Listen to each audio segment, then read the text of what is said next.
anigu waxaan ka soo jeedaa Hargeysa Hargeysaan ku dhashay Hargeysaan ku koray Hargeysaan wax ku bartay aragtida ah midnimada iyo kala taga waa fikir dadka Soomaaliland ka soo jeeda ay ku kala duwan yihiin laakiin fikirkaasi oo 30 sanadood soo ugu dambeeyayba ku dhawaad ilaa 19 laga bilaabo aragti dadna qabaan dadka qaarkiina ay qabaan hadii si adeeli weydo maxaa si kala ayuu abwaankii lahaa waacayna maxaa lagu dayi karaa oo kale war 30 sanadood miyaan meeshii u taagnaanayna waa marar madoon dunidu hal dal bay aqoonsan tahay halka dal oo baasaboorkiisa aynu ku safarno oo shahaadooyinkiisa tasdiiqintooda aynu ku soconno oo haday tahay waxbarasho dibadeed takaliya lagu tagi karaa ay ka tahay marka in dalkii waa la wada yahay hadii la wada jirayna lagu wada jiro sifo sharci iyo dastuuri ku dhisan oo la wada hadlo qofka aragtida qabaana uu ogolaado qofka aragtida ka soo horjeeda qaba ee ka duwan in uu dood furo oo xiwaar furo oo yiraahdo walaalayaalow haduu taagan yahay tani in dhiqi mayso kumana sii socon karno 30 sanaan marayna maxaa xal ah hadaad adigu qabto maya waa kala tageynaa walaalkaana qabo maya waa wada jireynaa waa in la furo xiwaar iyo dood si maxaa lagu sii wada jireeyaa waa inaan abuurin un falsafo ama rajo ama aynaan dadka yool iyo tilmaan u bixinin ceel guntiisa aanu sayax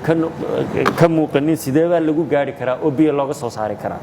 ta ay ku iman kartaa in biyo laga soo saarana waxa weeye kaliya in wada hadal dhab ah la wada galo la darder galiyo wada hadaladii u dhaxeeyay dawladda federaalka Soomaaliya iyo Somaliland ta isagoo ka duulaya madaxweynaha Farmaajo waxa ka warqabteen in uu soo saaray gudida ama commissionka dab u heshiisiinta iyo wada hadalada dawladda federaalka Soomaaliya iyo Somaliland gudidaasi in ay shaqadeeda qabsato gogolna la dhigo beesha caalamka iyo cid kasto la danaynayo iyo madal kasta oo dhexdhexaad ah oo ay walaalaheen ku qancayaan kuna niyadsan yihiin la isugu tago waa halka aan rabno in ay ka soo baxdo tub ama road map wada hadaladu qaataan oo lagu heshiiyo oo aakhirkii wixii marxaati duniduna ka wada tahay labada dhinacna ku wada hadleen labada madaxweynaha ay isaga yimaadeen madaxweynaha Farmaajo markii labada gudi ay soo jeedintooda iyo taladooda iyo maxsuulka wixii lagu wada hadlay ay soo bandhigaan la yiraahdo taas aynu ku gabagabeynaa oo loo qaadaya afti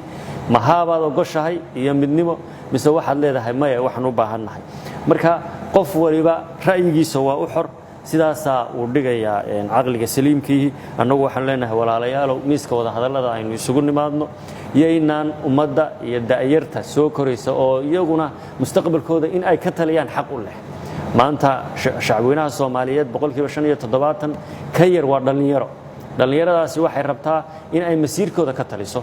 uma baahna in ay badaha ku dhamaadaan uma baahna in Liibiya uu magafa kaga ganacsado xaaladda ay ku sugan yihiin aynu aragno uma baahna in xabsiyada kale shaqo la'aan iyo fursad la'aan Soomaali meel kasta inuu joogno ama waqooyi ha noqoto ama koonfur ay ku idlaadaan waxay u baahan yihiin in laga taliyo xalkoodu muxuu yahay